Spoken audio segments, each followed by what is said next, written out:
Hey guys, welcome to Wrestling Daze and welcome to this WWE Mattel figure review. Now, it's been a while since we've done a Mattel figure review, and this is a very special Mattel figure review. This is the 2017 San Diego Comic-Con exclusive Isaac Yankem. Now, I say exclusive because it was a little bit weird this year. I think it was Toys R Us that were actually providing the figure at San Diego Comic-Con, not Mattel.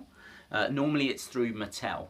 And so because it was Toys R Us, I have heard that people have found some of these in Toys R Us shops. I got this from Wrestling Shop. I have no idea if they've got any left. Obviously these are very limited. You will not find these in Smith's, in 99% of the Toys R Us that you go and visit. So on, right? This is a very special item. Check out Wrestling Shop. They might have some left. And if you use the discount code DAZE, D-A-Z-E, then you can save 10% on your order. So, worth bearing in mind. And so here is that figure. Now, a lot of you won't know who Isaac Yankem is, and I can't say I blame you, because he was only in it for just over a year. He joined in the middle of 1995. He was brought in, I think it was just after the Kiss My Foot match that Jerry Lawler had with Bret the Hitman Hart.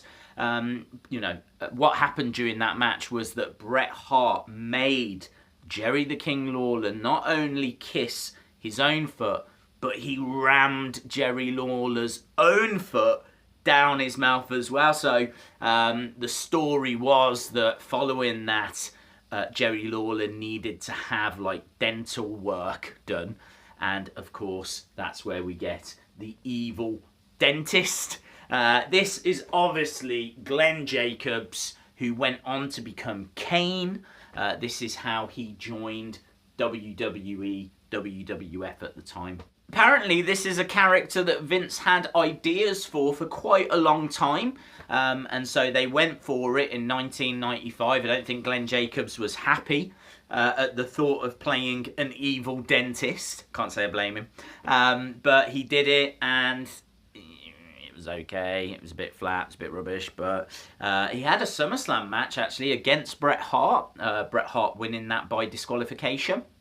He had several matches against Bret Hart, but really by the time 96 rolled around, it was done. He was jobbing out by that point. He was in the Royal Rumble, 96, didn't really do anything, and then he went up against the likes of Undertaker, Ultimate Warrior, Mark Mero, Jake the Snake Roberts, and he was losing to all of them. His run was over. So really, apart from that initial first kind of feud that he had with Bret Hart, nothing else really came of it. So yeah, this is the packaging. I've got to tell you as well, I mean, look at this on the back.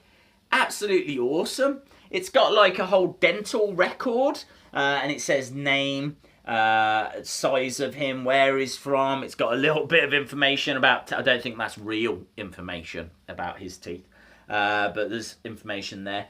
Says, in the midst of his rivalry with Bret Hart, Jerry the King Lawler recruited a friend to drill down the Hitman. Not just any friend, but a monster. 7 foot tall, over 300 pounds. Isaac Yankem threatened to excavate Hart from the WWE Universe. There's some follow-up notes here as well. It says, after Bret Hart rendered him toothless, not really, Isaac Yankem hung up his boots, retired from dentistry, and had an identity crisis before discovering his true self, Kane. So, really cool packaging. Really like the back of that. I'm actually going to keep this box as a result. In fact, I should have. This is last year's San Diego Comic-Con exclusive, the Shockmaster. Again, not available in stores, and again, look, great job on the packaging. Looks like he's fallen through the back, and they've put him in the packaging upside down. So they always do a great job with these Comic-Con exclusives, and yeah, they've done it again with this Isaac Yankem. So what we'll do is we'll get the figure out of the packaging, have a look. There's not a great deal to talk about in regards to the figure, but there's a few little accessories in there, so we'll have a look at it and see what kind of score we're going to give it. Okay guys, got the figure out, and I think it's really good. I think it's a really solid figure. So it comes with this accessory here, which is, I don't know what you call it, it's like a visor, and like goggle type things. What do they call it on the packaging? They call it headgear. So it comes with headgear, and that's obviously for when he's doing his dental work. I'm not sure if it like really goes over the eyes. Not that that really matters, but it just can sit on the top up there. And look at the teeth. I'm not sure if it's in focus or not. Let's see if I can find a way of getting it in focus. But yeah, the teeth on there, absolutely brilliant detail. Like they're yellow, there's a few gaps in them, and they've done that on purpose because they've got his mouth open on purpose. You know, that was a big part of this character, was the fact that he was this evil dentist and he had such awful teeth. It's like he was English or something. So so it comes with that accessory and comes with this dentist jacket, a cloth thing, which is quite unusual. Normally they don't do it out of like actual material. I'm not sure how easy it is to take off, but there's not a great deal to talk about even if you do take it off.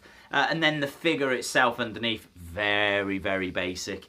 All the detail on this is really in the face and the teeth and the awful hair style that he's got as well. The actual ring attire is just like blue trousers, black shoes, bit of black wrist tape. And you know what? It's fine. It does the job. And but it doesn't blow me away. There's nothing here that I'm like, oh, this is, you know, essential.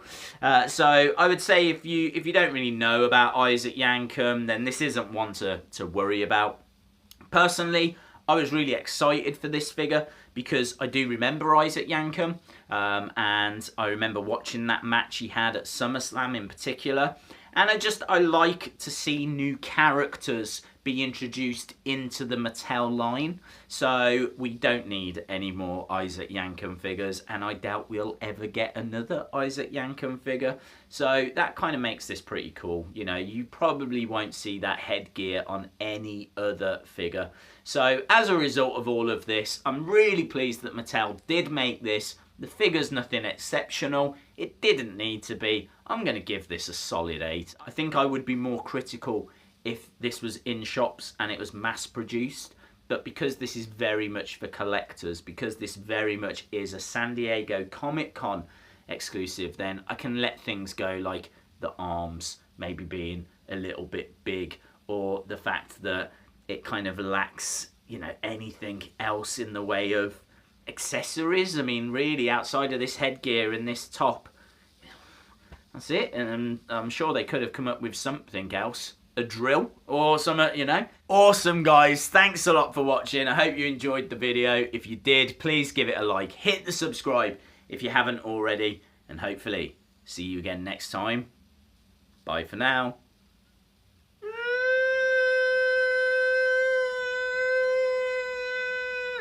I'm doing a drill, right? Yes, it's annoying, but he was annoying, so don't shoot the messenger. Don't shoot anyone.